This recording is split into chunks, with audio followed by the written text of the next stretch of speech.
মিল্লাতা আবিকুম ইব্রাহিম হুয়া সাম্মাকুমুল মুসলিমিন। মুসলমানের জাতির পিতার নাম হলো কি?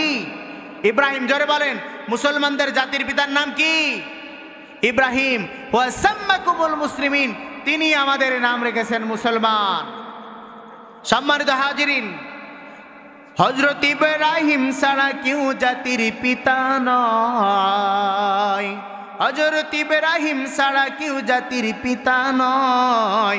শেখ মুজিবার জাতির পিতা শেখ হাসিনা কয়। হায়রে শেখ মুজিবার জাতির পিতা শেখ হাসিনা কয়। বলুন ঠিক না ঠিক? বাবার মূর্তি মরে মরে যাই মুমিনের হৃদয় পুড়ে। বাবার মূর্তি মরে মরে যাই মুমিনের হৃদয় পুড়ে। বিরোধিতা করলে জায়গা আয়না ঘরে হয়। বিরোধিতা করলে জায়গা আয়না ঘরে হয়। হযরত ইব্রাহিম ছাড়া কেউ জাতির পিতা নয়। বলে দেন, আমাদের জাতির পিতা কে? হযরত ইব্রাহিম আলাইহিস সালাতু ওয়াস সালাম। সম্মানিত হাজিরিন, ভাই শেষ দিয়ে দেন।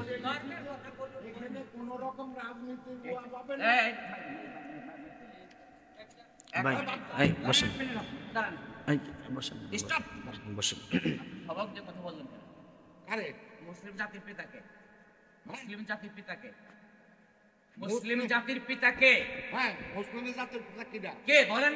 আচ্ছা তুমি কও, তুমি বলো, তুমি কে? তুমি কও, তুমি বল, তুমি থামলে কেন? তুমি বলো মুসলিম জাতি, মুসলিম জাতির পিতাকে।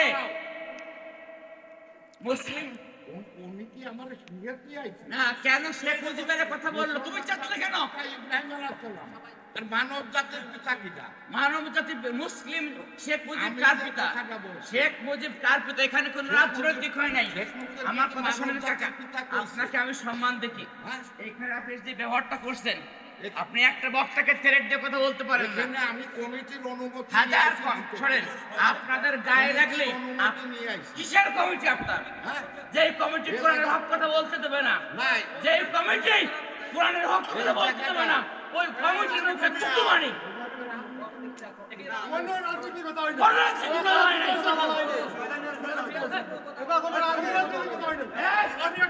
জাতির পিতা ইব্রাহিম, শেখ মুজিব কোরআন টেম জানো? জাতির পিতা ইব্রাহিম, শেখ মুজিব কোরআন টেম।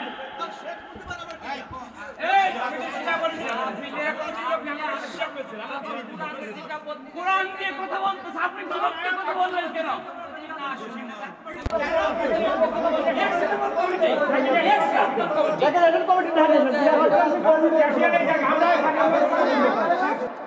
وحده لا شريك له ونشهد أن سيدنا وسندنا وحبيبنا ومولانا محمدا عبده ورسوله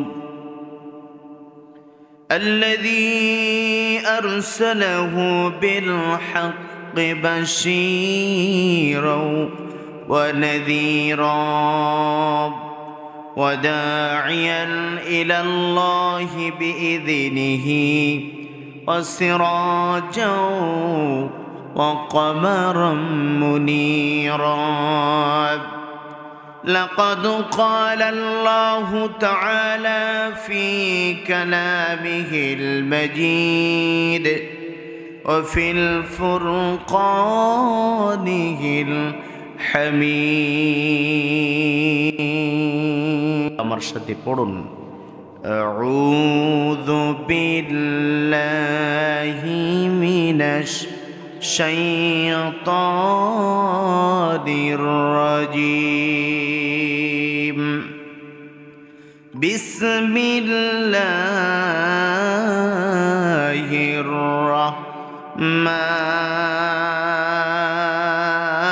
الرحمن رحيم ألم تر إلى الذي قيل لهم كفوا أيديكم وأقيموا الصلاة وآتوا الزكاة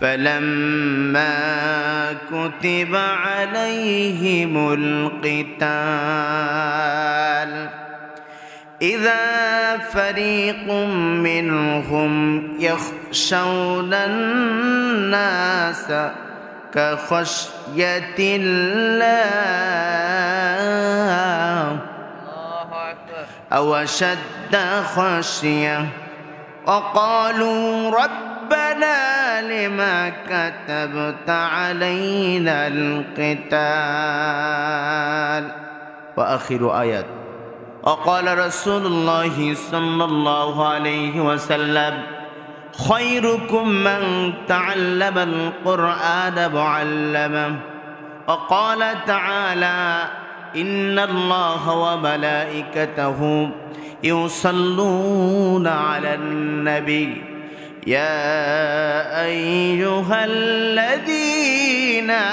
آمنوا صلوا عليه وسلموا تسليما درود إبراهيم পড়ুন اللهم صل على محمد وعلى آل محمد كما صليت على إبراهيم وعلى آل إبراهيم إنك حميد مجيد اللهم بارك على محمد وعلى آل محمد كما باركت على إبراهيم وعلى آل إبراهيم إنك حميد مجيد لا إله إلا الله لا إله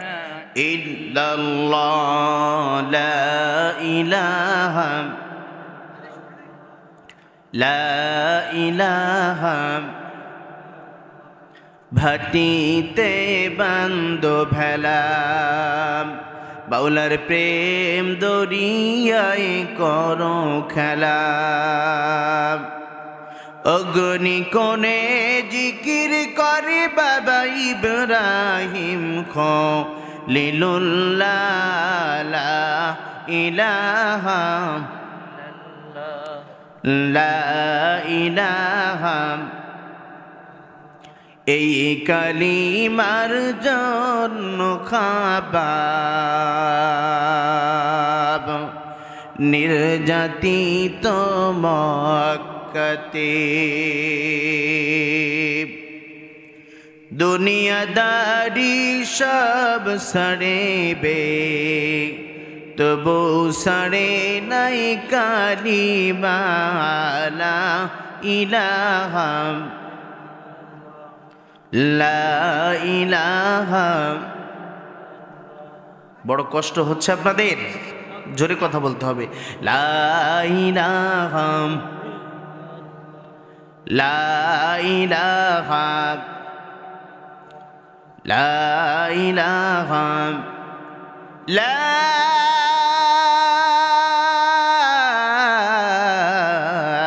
ইলাহা ইল্লাল্লাহু মুহাম্মাদুর রাসূলুল্লাহ সাল্লাল্লাহু অধ্যকার আয়োজিত দীঘা হাফেজিয়া মাদ্রাসা ও এতিমখানার উদ্যোগে বার্ষিক ওয়াজ মাহফিল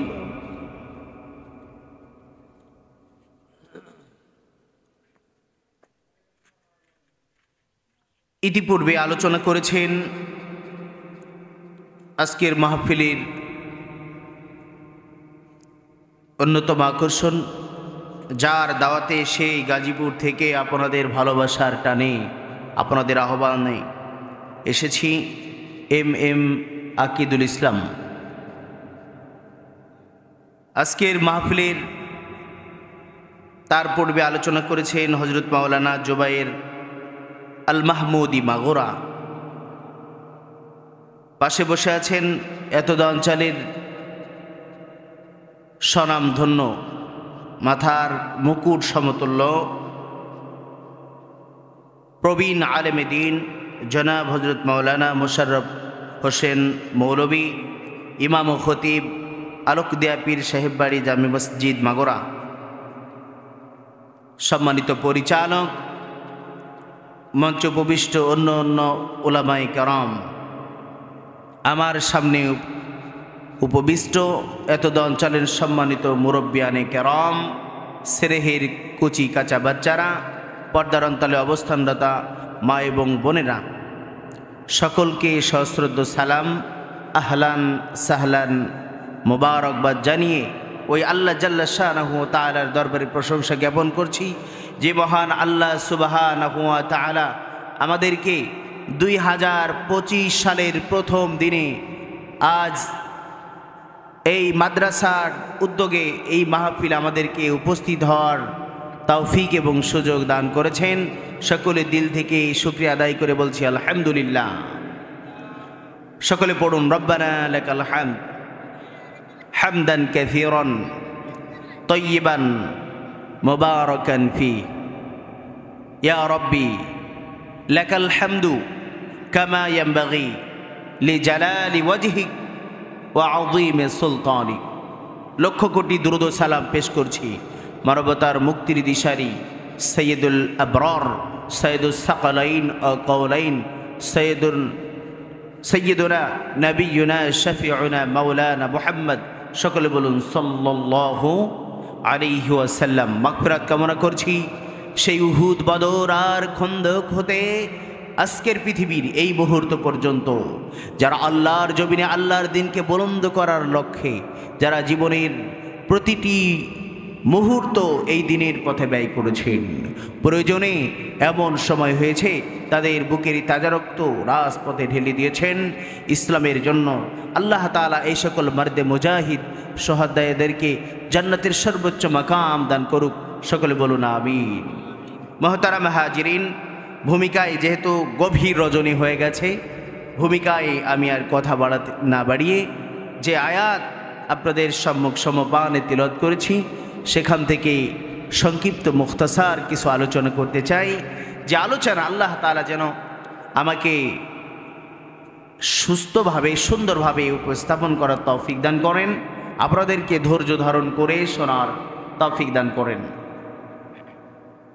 সম্মানিত হাজিরিন, যেহেতু কোরআনের মাহফিল, ওয়াজ মাহফিল, তাফসিরুল কোরআন মাহফিল, এখানে আমরা বসেছি, আমাদেরকে কিছু সিস্টেম মেনটেন করতে হবে, কিছু নিয়ম মেনে চলতে হবে, তাহলে মাহফিল সফল হবে। শুধু মাহফিলই সফল হবে না, আমরা যারা শ্রবণ করছি আমাদের শ্রবণটাও সফল হবে, এই সময়টা ইবাদতে পরিগণিত হবে। আমরা চাই যে যত সময় পর্যন্ত আমরা বসে থাকব, এটা দারসুল কোরআন, কোরআনের দার্স। এটা কিসের দার্স? কোরআনের দার্স। এটা দারসুল হাদিস, হাদিসের দার্স, একটা ক্লাস। এই ক্লাসের মধ্যে, কোরআনের এই ক্লাসের মধ্যে আমাদেরকে দুইটা শর্ত পালন করতে হবে। তৃতীয় আল্লাহ তাআলা বলেছেন যে তাহলে শর্ত সাপেক্ষ যখন পূর্ণ হবে আল্লাহ তাআলার পক্ষ থেকে রহমত আসবে। আল্লাহ তাআলা বললেন, وَإِذَا قُرِئَ الْقُرْآنُ فَاسْتَمِعُوا لَهُ وَأَنصِتُوا لَعَلَّكُمْ تُرْحَمُونَ। যখন তোমাদের সামনে আল্লাহর কালাম, আল্লাহর কোরআন তিলাওয়াত করা হয়, তখন তোমাদের আদব হলো, তোমাদের কর্ম হলো ফাস্তামিউ লাহু, ওই কথাগুলো, ওই তিলাওয়াত মনোযোগ সহকারে শ্রবণ করতে হবে। কি সহকারে? জোরে বলেন, কি সহকারে? আল্লাহ তাআলা বললেন ওয়া আনসিতু,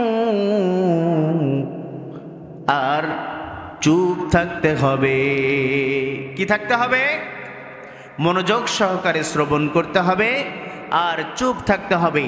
লাআল্লাকুম তুরহামুন, আশা করা যায়, সম্ভবত আশা করা যায়, সম্ভাবনা রয়েছে যে আল্লাহ তাআলার পক্ষ থেকে আমরা রহমত পাবো। আল্লাহর রহমতের বাইরে আমরা কি একটি মুহূর্ত বেঁচে থাকতে পারি? আমাদের আশা আমরা সর্বক্ষণ আল্লাহ তাআলার রহমতে থাকি। তো এই মুহূর্তে আমরা যেখানে বসে আছি, এই জায়গাটা দুনিয়ার কোনো তথাকথিত রাজনৈতিক মঞ্চ নয়, এটা কোনো সাংস্কৃতিক কোনো পর্ব নয়, এটা কোরআনের দার্স, কোরআনের ক্লাস, তাফসিরুল কোরআন মাহফিল। এই মঞ্চে এখানে কোরআনের আলোচনা হবে। কিসের আলোচনা বলেন? আপনারা ধৈর্য ধারণ করে শুনবেন তো ইনশাআল্লাহ? আল্লাহ তাআলা আপনাদেরকে ধৈর্য ধারণ করে শ্রবণ করার তৌফিক দান করুক, আমিন বলুন। প্রিয় হাজিরিন, আমি আপনাদের সম্মুখ সমপানে কোরআনুল কারীমের গুরুত্বপূর্ণ একটি সূরা, সূরাতুন নিসা। কোন সূরা বলেন? সূরাতুন নিসা এর ৭৬ নাম্বার আয়াত আমি আপনাদের সামনে তিলাওয়াত করেছি।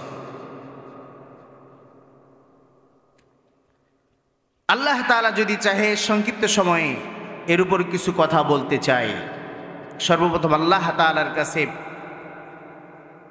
দয়া চাই যে আল্লাহ তাআলা যেন আমাকে বলার তৌফিক দান করেন এবং আপনাদেরকে ধৈর্য ধারণ করে শ্রবণ করার তৌফিক দান করেন। সম্মানিত হাজিরিন, এই যে সূরা নিসা, এই সূরা নিসা, এই নিসা শব্দের অর্থ হলো নারী। বলেন, নিসা শব্দের অর্থ কি? নারী। এই সূরা নিসার মধ্যে ১৭৬টি আয়াত রয়েছে, যার মধ্যে সিলায়ে রেহেম অর্থাৎ আত্মীয়তার বন্ধন, সুসম্পর্ক, সামাজিক নিয়ম নীতি, এই বিষয়গুলো আলোচনা রয়েছে। আমি যে তিলাওয়াত করেছি যে আয়াতের মধ্যে, এর মধ্যেও আমরা এটা স্পষ্টভাবে ফুটে উঠবে। আমরা যদি লক্ষ্য করি, এই আয়াতের মধ্যেও এটা স্পষ্টভাবে ফুটে উঠবে। কারণ দুনিয়াতে পরস্পর যে বংশবৃদ্ধি হয়েছে নারী এবং পুরুষের উভয়ের মাধ্যমে, বলুন ঠিক নাও ঠিক? নারী এবং পুরুষ উভয়ের মাধ্যমে, এই সুসম্পর্কের মাধ্যমে বংশ বৃদ্ধি পেয়েছে, মানুষ বৃদ্ধি পেয়েছে। এখন মানুষ বৃদ্ধি পেয়েছে, মানুষ যদি এলোমেলো থাকে, একতাবদ্ধ না থাকে, এ বিষয়েও সূরাটার মধ্যে ইঙ্গিত পোষণ করা হয়েছে। সম্মানিত হাজিরিন, সকল মুফাসসিরগণের মতে সূরাটি মদিনায় অবতীর্ণ হয়েছে। কোথায় বলেন? মদিনায় অবতীর্ণ হয়েছে। আমরা জানি কোরআনুল কারীমের সূরাসমূহ দুই ভাগে বিভক্ত। এক শ্রেণীর সূরা হলো মাক্কি সূরা, আর এক শ্রেণীর সূরা হলো মাদানী সূরা। হিজরতের পূর্বে মক্কাতে যে সূরাগুলো অবতীর্ণ হয়েছে সেগুলোকে আমরা মাক্কি সূরা বলি, আর হিজরতের পরে যে সূরাগুলো অবতীর্ণ হয়েছে এগুলোকে কোন সূরা বলি? মাদানী সূরা বলি। সূরাতুন নিসা এটা মাদানী সূরার অন্তর্ভুক্ত। আল্লাহ তাআলা আয়াতের মধ্যে কি বলেছেন আমরা সরল অনুবাদের দিকে যাই। সকলে আমার সাথে পড়ুন, আউযু বিল্লাহি মিনাশ শাইতানির রাজীম, বিসমিল্লাহির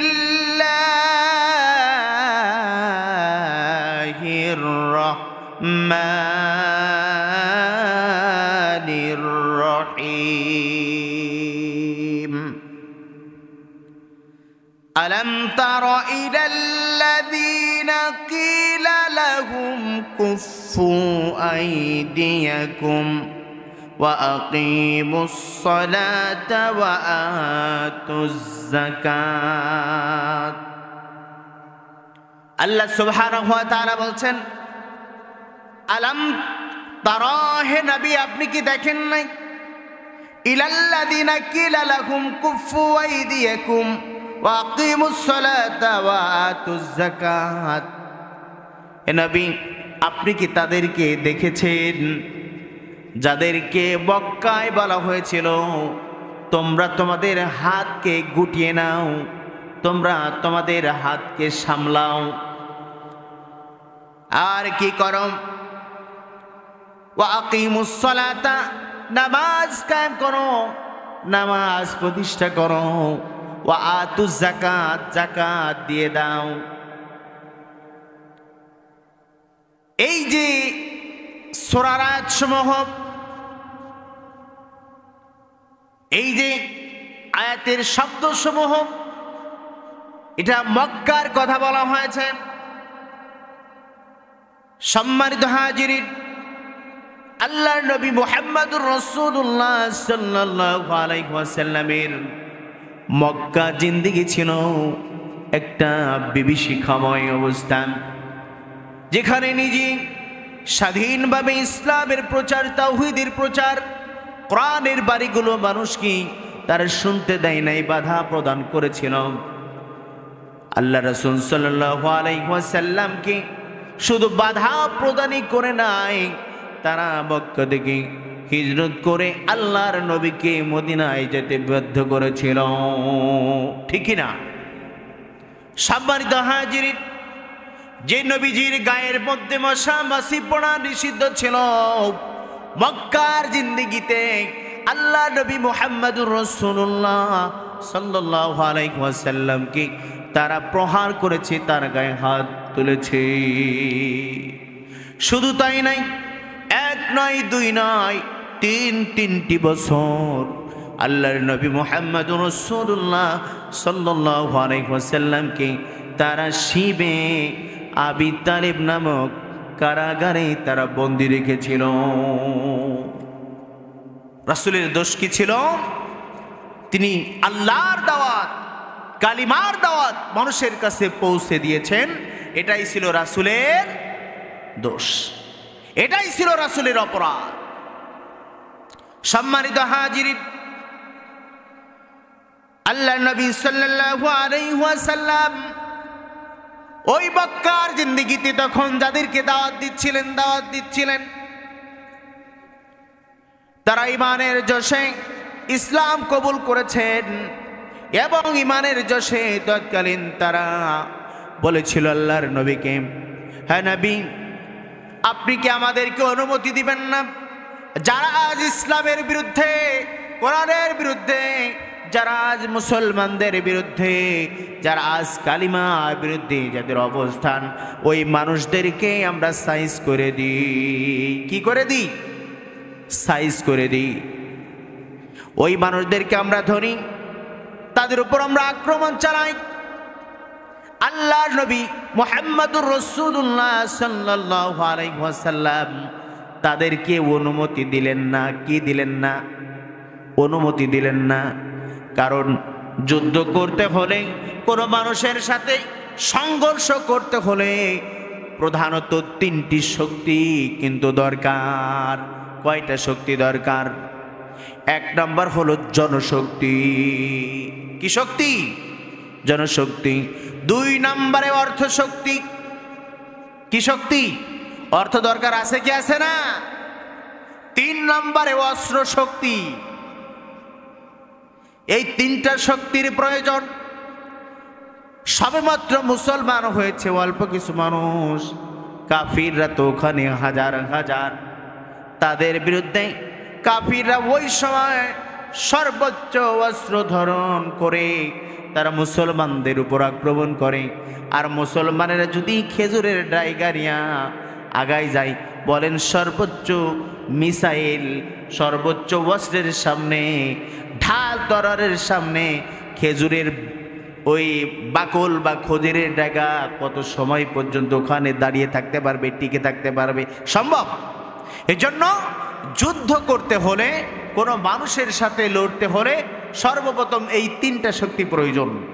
মক্কার জিন্দেগিতে মুসলমানদের এই তিনটার একটাও ছিল না। তিনটার একটাও ছিল না। এই জন্য আল্লাহ তাআলা মুহাম্মদুর রাসূলুল্লাহ সাল্লাল্লাহু আলাইহি ওয়াসাল্লাম এবং তার সঙ্গী সাথী যারা ছিলেন তাদেরকে বললেন, মক্কার জিন্দেগিতে তোমাদের আমল হলো কুফু আইদিকুম, তোমরা তোমাদের হাতকে গুটিয়ে ফেলো, সাবধান করো, সামলিয়ে ফেলো। এটা মক্কার জিন্দেগির কাজ।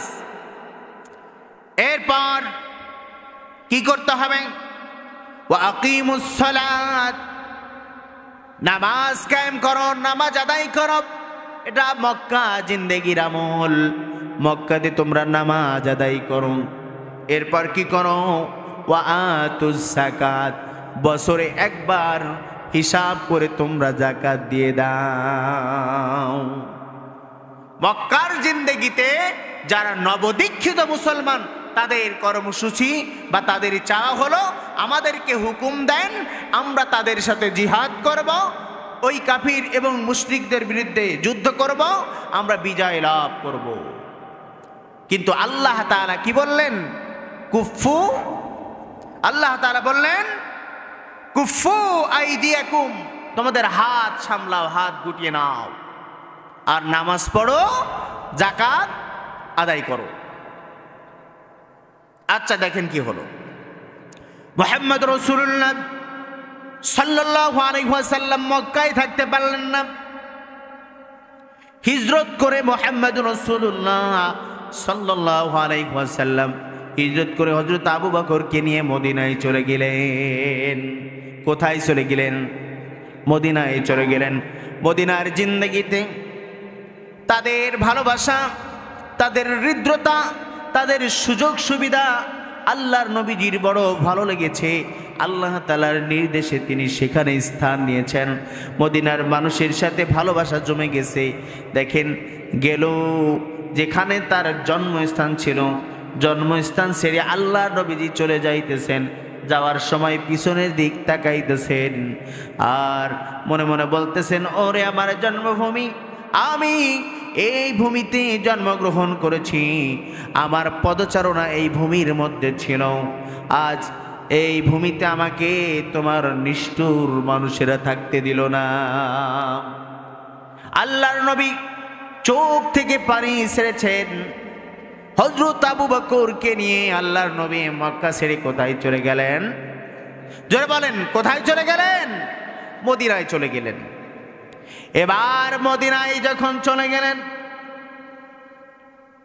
আল্লাহ রাসূল সাল্লাল্লাহু আলাইহি সাল্লাম হিজরতের পরে মক্কার অনেক সাহাবায়ে কেরাম আল্লাহর রাসূল সাল্লাল্লাহু আলাইহি ওয়াসাল্লামের ভালোবাসায়, ইসলামের ভালোবাসায়, কোরআনের ভালোবাসায়, ঈমানের দাবিতে তারা হিজরত করে অনেক সময় গোপনে, অনেক সময় প্রকাশ্যে, অনেক সময় ব্যবসার নাম নিয়ে, সুযোগ সুবিধা নিয়ে অনেক সাহাবায়ে কেরাম তারা মক্কা থেকে মদিনায় চলে গেলেন।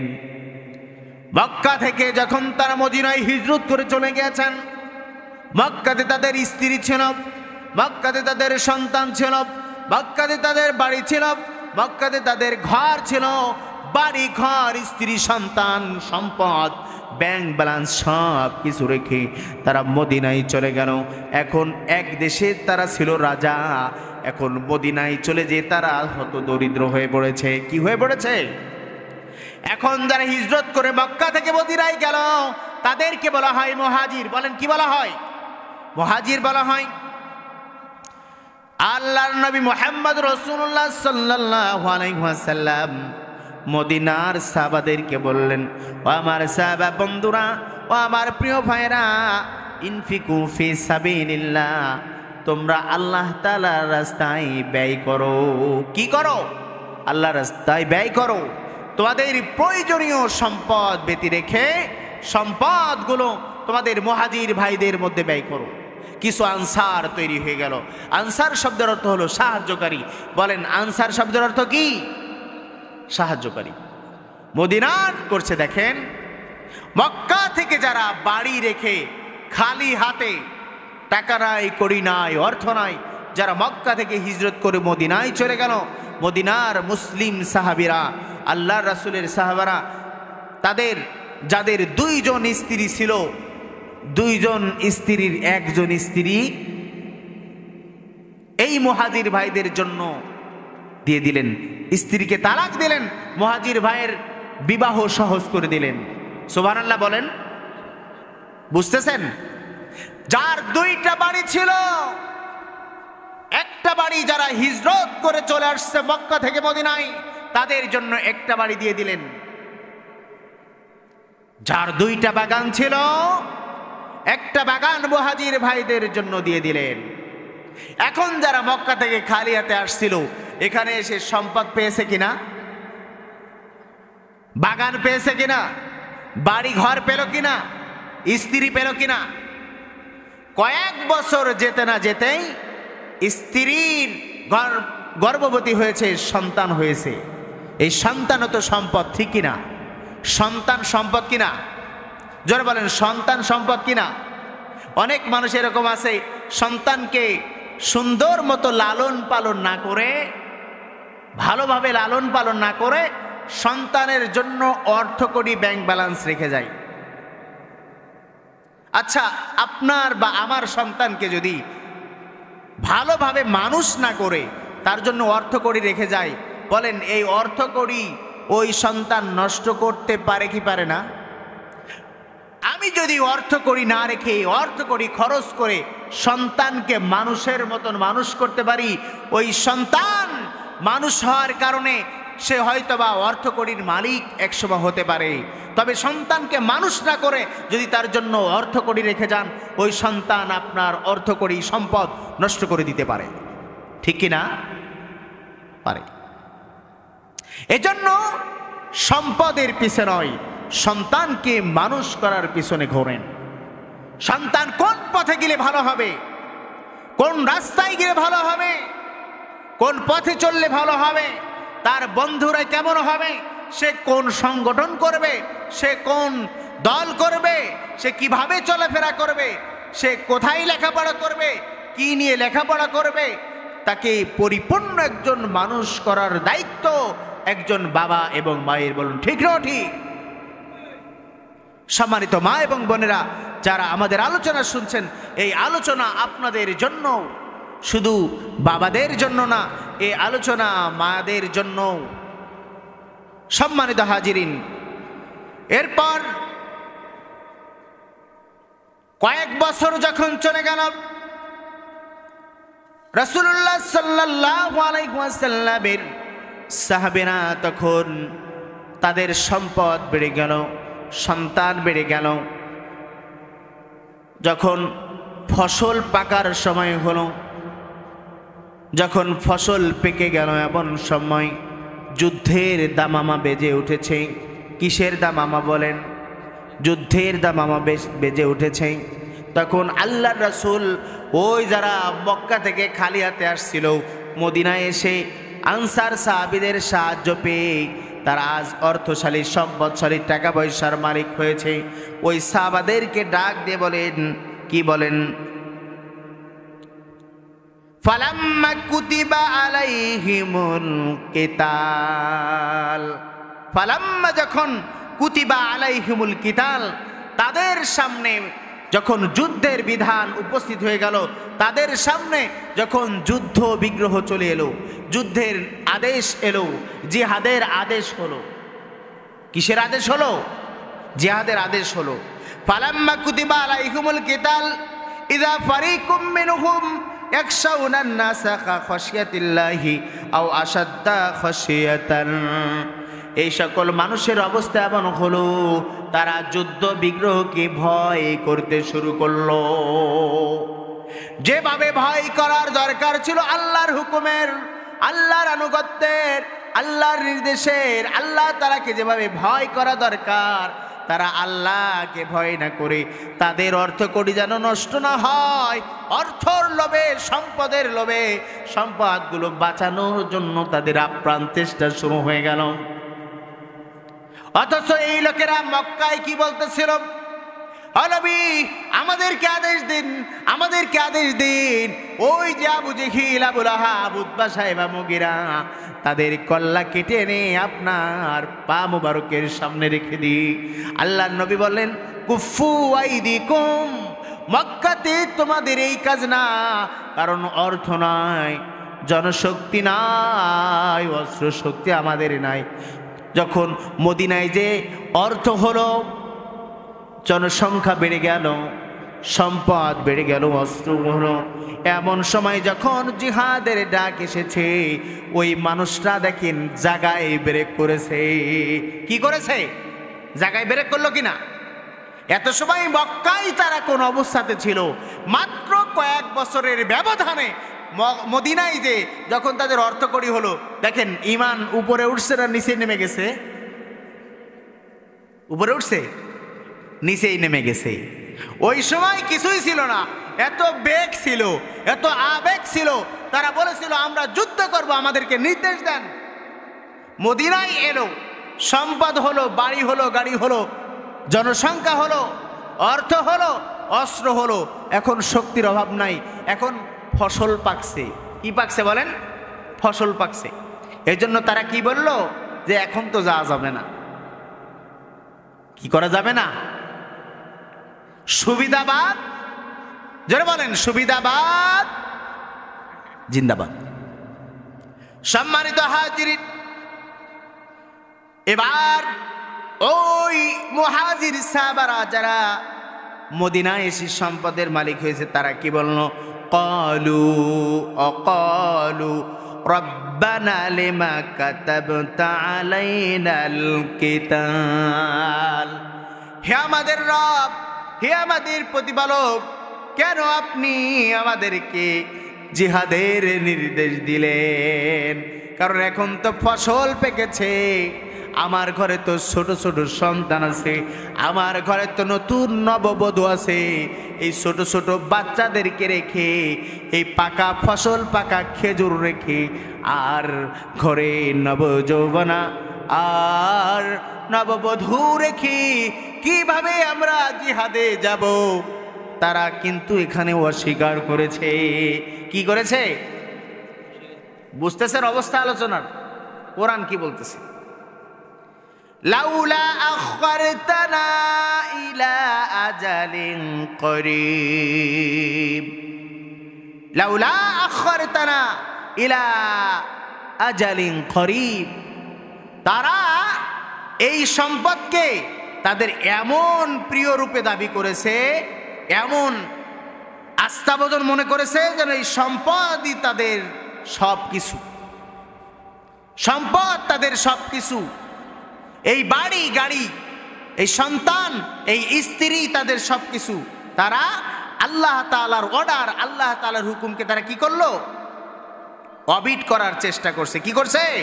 অবিট করার চেষ্টা করছে। সম্মানিত হাজিরিন, এবং তারা বলছে লাউলা আখারতানা ইলা আজালিন করিব, আমাদেরকে কিছুদিনের জন্য সময় দেন, আমাদের ঘরে যাদের যুবতী নারী আছে তাদেরকে আমরা বিয়ে দিয়ে দিই,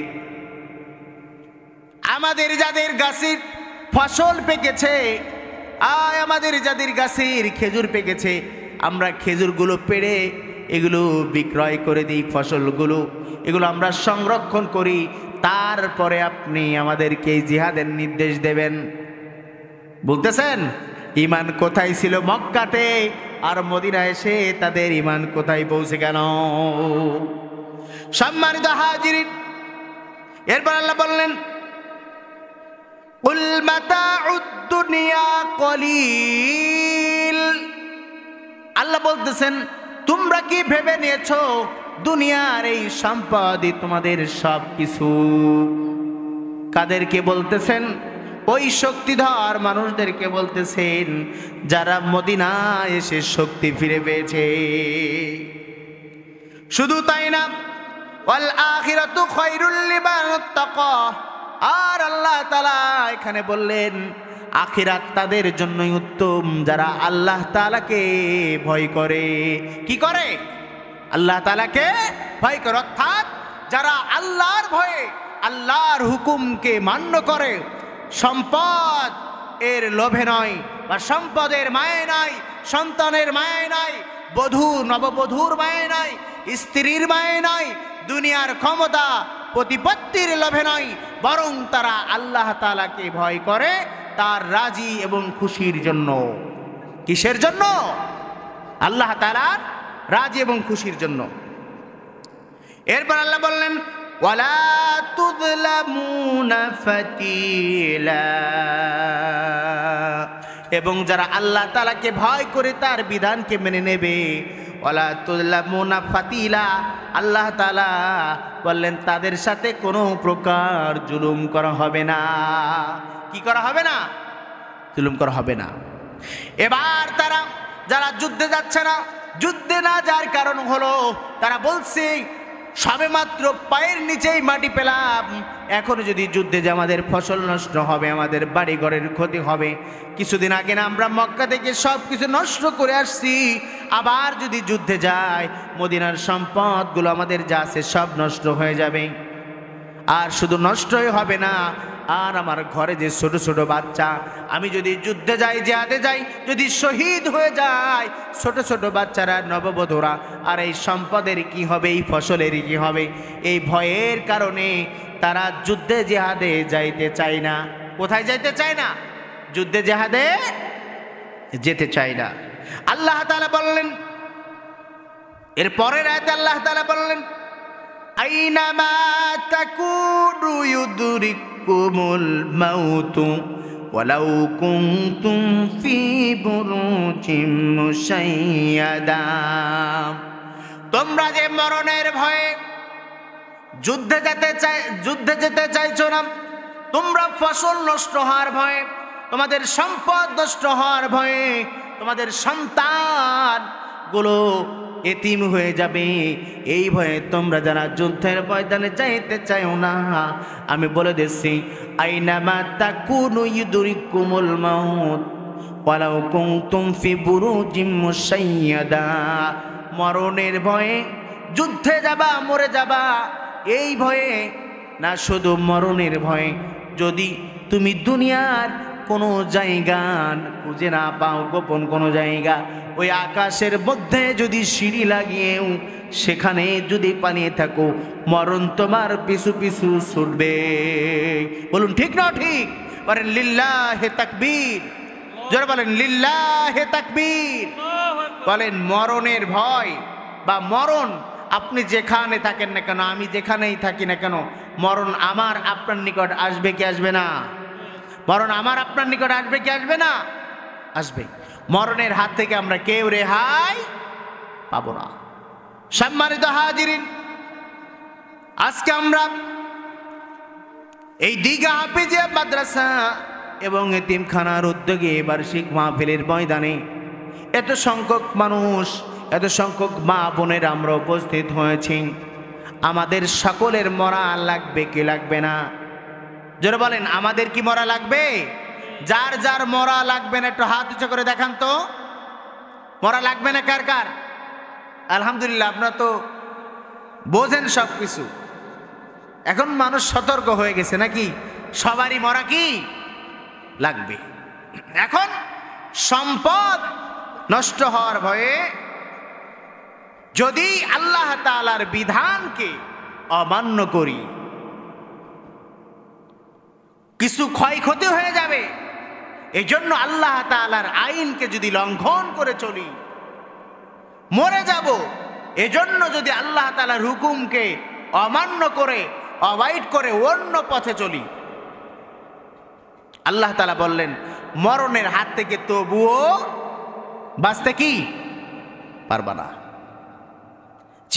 যে আয়াতটির আলোচনা তাফসিরের মধ্যে বিশদ আলোচনা, এই যে ৭৬ নম্বর আয়াত এবং ৭৭ নম্বর আয়াত, তার আগের ৭৪, ৭৫, ৭৬ নম্বর আয়াতে আরো অত্যাধিক গুরুত্বপূর্ণ কথা বলা হয়েছে,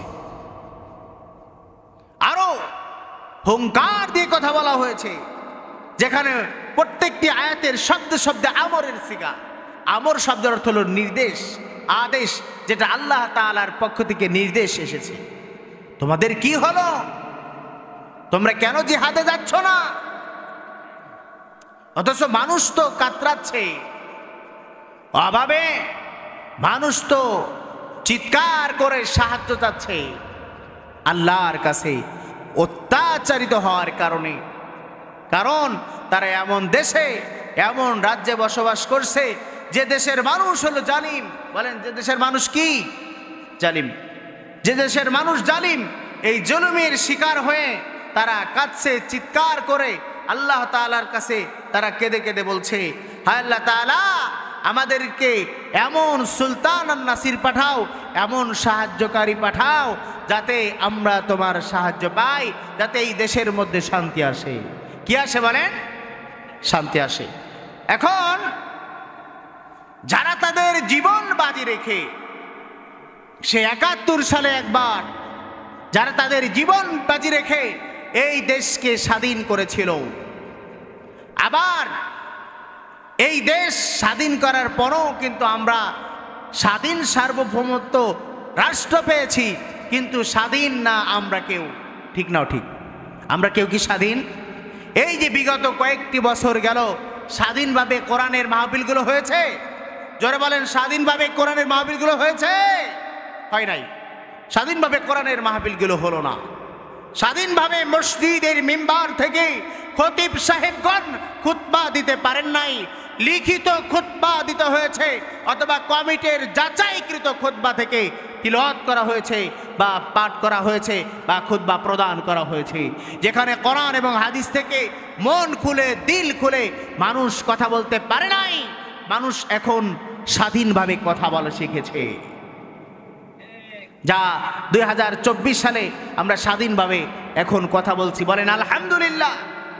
আচ্ছা, এই যে আমরা স্বাধীন হলাম, এটা কি প্রকৃতপক্ষে মুসলমানদের বিজয়?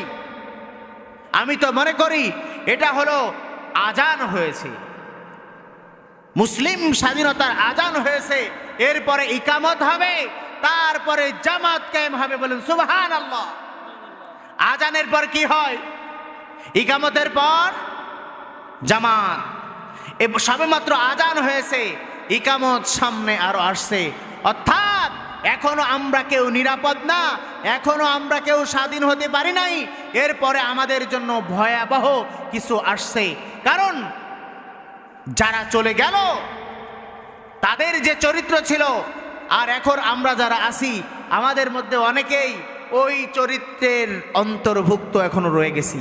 ওই চরিত্রবান আমরা এখনো। চরিত্র আমাদের চেঞ্জ হয় নাই। চরিত্র কি হয় নাই? চেঞ্জ হয় নাই। এই চরিত্র চেঞ্জ, আমরা যারা আমাদের চরিত্রকে চেঞ্জ করতে চাই, স্বতঃস্ফূর্তভাবে মুসলিম দাবি করি, আমাদের সামনে ওই যখন আমরা আন্দোলন করেছিলাম, আবার সামনে এরকম আন্দোলনে মাঠে ময়দানে সামিল হতে হবে। আমরা কি এই মাঠে ময়দানে আন্দোলনের যদি আবার ডাক আসে, কোরআন রক্ষার জন্য, দেশ রক্ষার জন্য, মুসলিম রক্ষার জন্য, তাওহীদের বাণী রক্ষার জন্য, নববীর মর্যাদাকে রক্ষার জন্য আবার যদি ময়দানে ডাক আসে, আমরা কি উপস্থিত হব ইনশাআল্লাহ? সবাই বলেন নারায়ে তাকবীর। জোরে বলতে হবে নারায়ে তাকবীর। সম্মানিত হাজিরিন, আমরা মুসলমান জাতি, নিজেরা মুসলমান, এক সময় আমরা কিন্তু পরিপূর্ণভাবে মুসলমান। বিশ্বের এমন অনেক জায়গা আছে আমরা যে সেখানে আমরা মুসলমান, এটা কিন্তু বলতে পারি না। আমার আপনার জীবনে এমন কিছু ঘটে যেতে পারে, আপনি আমি মুসলমান, এটা যে মানুষের সামনে, কোন জনপদের সামনে ঘোষণা দেব আমরা মুসলমান, এইটা কিন্তু আমরা বলতে পারবো না। এমন বিভীষিকাময় সময় কিন্তু আমাদের সামনে আসতে পারে কি পারে না? বলেন, আমরা যে মুসলমান, এই মুসলমান নাম কে রেখেছেন? জোরে বলেন, কে রেখেছেন? আল্লাহ রেখেছেন? না। আল্লাহ তাআলা কোরআনুল কারীমে বললেন, মিল্লাতা আবিকুম ইব্রাহিম হুয়া সাম্মাকুমুল মুসলিমিন। মুসলমানের জাতির পিতার নাম হলো কি? ইব্রাহিম। জোরে বলেন, মুসলমানদের জাতির পিতার নাম কি? ইব্রাহিম। হুয়া সাম্মাকুমুল মুসলিমিন, তিনি আমাদের নাম রেখেছেন মুসলমান। সম্মানিত হাজিরিন, হযরত ইব্রাহিম ছাড়া কেউ জাতির পিতা নয়।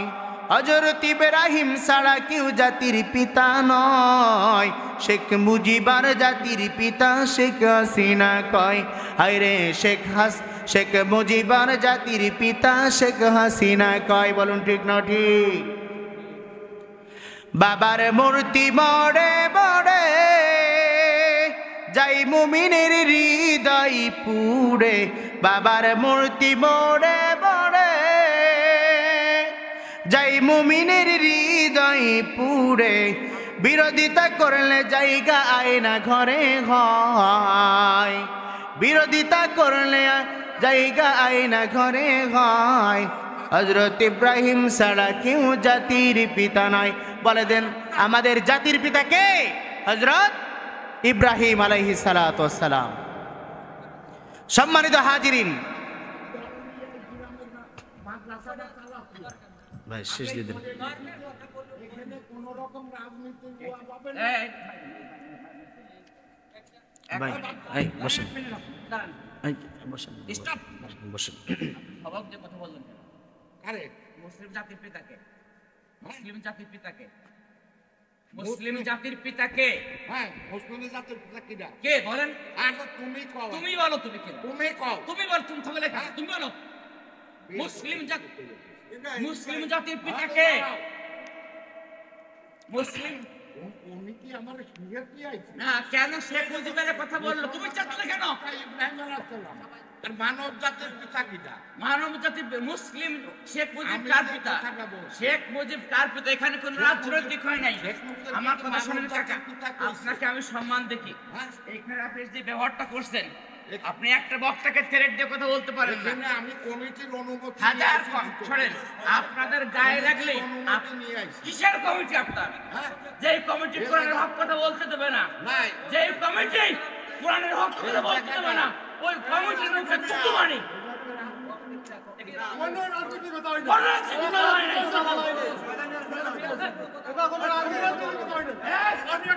জাতির পিতা শোনো, জাতির পিতা ইব্রাহিম, শেখ মুজিব কোরআন টিম জানো? জাতির পিতা ইব্রাহিম, শেখ মুজিব কোরআন টিম। এই আমি তো সেটা বলেছি, আপনি যে কোরআন দিয়ে কথা বলতেছে, আপনি কোরআন দিয়ে কথা বললেন কেন?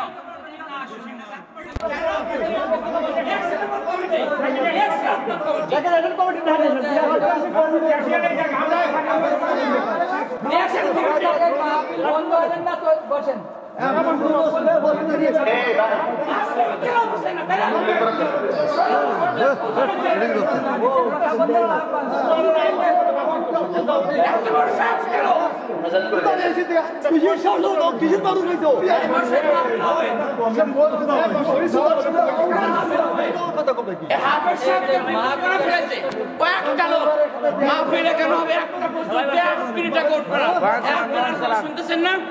সব বসেন, এখানে সব বসেন, সব বসেন। কমিটি দেখেছে তো, মনে করে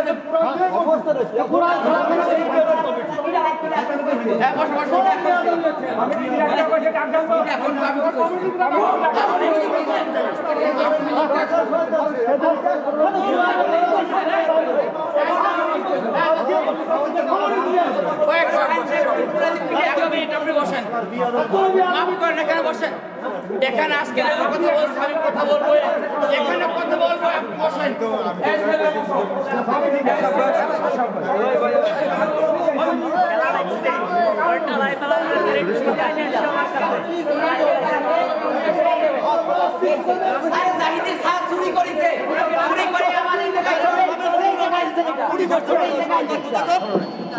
হিসাব শুনতে পাইনি হিসাব হয়নি এখনো, হিসাব হয়নি এখনো। 6 বছর ধরে যেমন ইচ্ছা এখনো তার হিসাব হয়নি।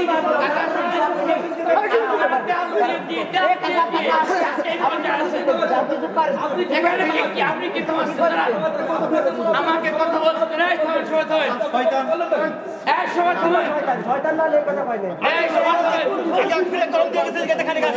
পুলাপান কোয়ানে গেছে, সব পুলাপান কোয়ানে এক সময় থাকলে আমি 5 মিনিট কথা বলবো। সময় দাও, সময় দাও। খাবার সামনে দিকে আসো। আরে আমি আপনাদের বসতে এখানে বসেন এখানে বসেন। আমি পাঁচটা বেরিয়ে কথা বলে আপনারা শুনবেন। বসেন বসেন বসেন, এখানে বসেন। আপনারা সকলে বসেন। ভাই উনি কাকা বসেন, তাহলে কথা বলছেন তো। ওয়াজ চলবে, ওয়াজ চলবে। আরো কথা আছে, আরো কথা আছে, বসেন। বসেন এখানে। এখানে বসেন। মানে কিছু কিছু নেতা মনে কায়দা হইছে যে মসজিদে মানে কোরআনের কথা বলা যাবে না।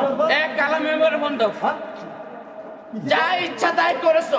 হাফেজ সাহেবকে জামিনের সাথে আমরা ব্যবহার করতেছো। আমরা বাইরে থেকে সংবাদ পাই না। এত বড় স্পর্ধা কোথায় পেলে? এত বড় স্পর্ধা কোথায় পেলে? কি মনে হচ্ছে? হ্যাঁ, বসে বসো। আপনারা বসেন, এখানে বসেন, বসেন বসেন বসেন বসেন বসেন। আচ্ছা বসেন, হিসাবের আমাকে 5 মিনিট কথা বলতে দেন। বসেন।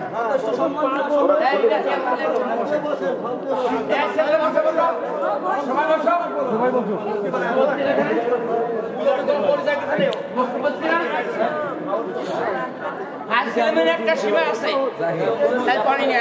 পানি